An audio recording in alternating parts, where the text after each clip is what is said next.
오늘은 정신과 의사들이 말하는 잘해주면 큰일 나는 사람의 특징 5가지에 대해 이야기해 보려고 합니다. 어떤 사람들에게 잘해주면 오히려 해가 될 수 있는지 알아볼까요? 첫째, 계속해서 더 많은 것을 요구하는 사람. 첫 번째 특징은 계속해서 더 많은 것을 요구하는 사람입니다. 이런 사람들은 처음에는 작은 부탁을 하다가 점점 더 큰 부탁을 하게 됩니다. 예를 들어, 처음엔 작은 일로 도와달라고 하다가 나중엔 시간과 에너지를 많이 소모하는 일까지 요구하게 됩니다.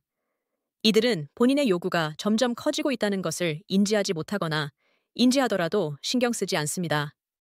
예를 들어, 친구가 자꾸만 더 많은 돈을 빌려달라고 하거나 업무를 대신 처리해달라고 요구하는 상황을 생각해 보세요. 처음엔 작은 부탁이었지만 나중엔 감당할 수 없는 수준이 되죠. 이런 경우 자신의 한계를 명확히 하고 거절하는 연습이 필요합니다. 둘째, 감정적으로 조종하는 사람. 두 번째 특징은 감정적으로 조종하는 사람입니다. 이들은 타인의 감정을 이용해 자신이 원하는 것을 얻으려 합니다. 예를 들어, 죄책감을 느끼게 하거나 자신의 감정을 강조해 상대방을 조종하려 합니다. 이런 유형의 사람들에게 잘해주면 오히려 그들의 조종에 휘말릴 수 있습니다. 네가 날 이렇게 만들었어 라며 책임을 전가하는 사람을 떠올려 보세요. 이들은 당신이 그들을 돕지 않으면 마치 큰 문제가 생길 것처럼 말합니다. 이런 상황에서는 감정적인 거리를 두고 이성적으로 대처하는 것이 중요합니다. 셋째, 자신의 문제를 해결하지 않는 사람. 세 번째 특징은 자신의 문제를 해결하지 않는 사람입니다. 이들은 언제나 다른 사람에게 의존하려 하고 자신의 문제를 스스로 해결하려는 노력을 하지 않습니다. 당신이 그들을 도울 때마다 오히려 그들의 의존성을 강화시킬 뿐입니다.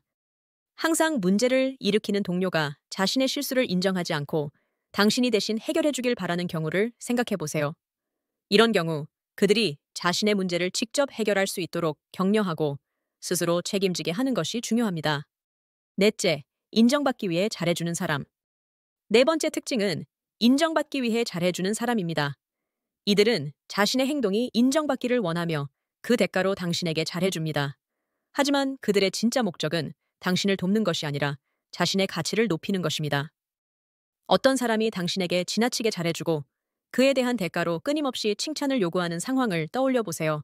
이런 사람들에게는 그들의 도움을 받는 것에 대해 신중할 필요가 있습니다. 그들이 바라는 칭찬을 항상 해줄 수는 없으니까요. 다섯째, 자신의 감정을 억제하지 못하는 사람. 다섯 번째 특징은 자신의 감정을 억제하지 못하는 사람입니다. 이들은 감정적으로 매우 불안정하며 작은 일에도 크게 반응합니다. 당신이 잘해주려고 해도 그들은 언제든지 감정적으로 폭발할 수 있기 때문에 오히려 당신에게 해가 될 수 있습니다. 사소한 일에도 화를 내거나 극도로 우울해하는 사람을 떠올려 보세요. 이런 경우 그들과의 관계에서 감정적으로 휘말리지 않도록 거리를 두는 것이 필요합니다.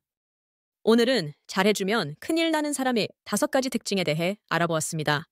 여러분의 인간관계에 도움이 되었길 바랍니다. 중요한 것은 항상 자신의 한계를 알고 다른 사람에게 휘둘리지 않는 것입니다. 이 영상이 도움이 되셨다면 좋아요와 구독, 알림 설정 부탁드려요. 그럼 다음 영상에서 만나요.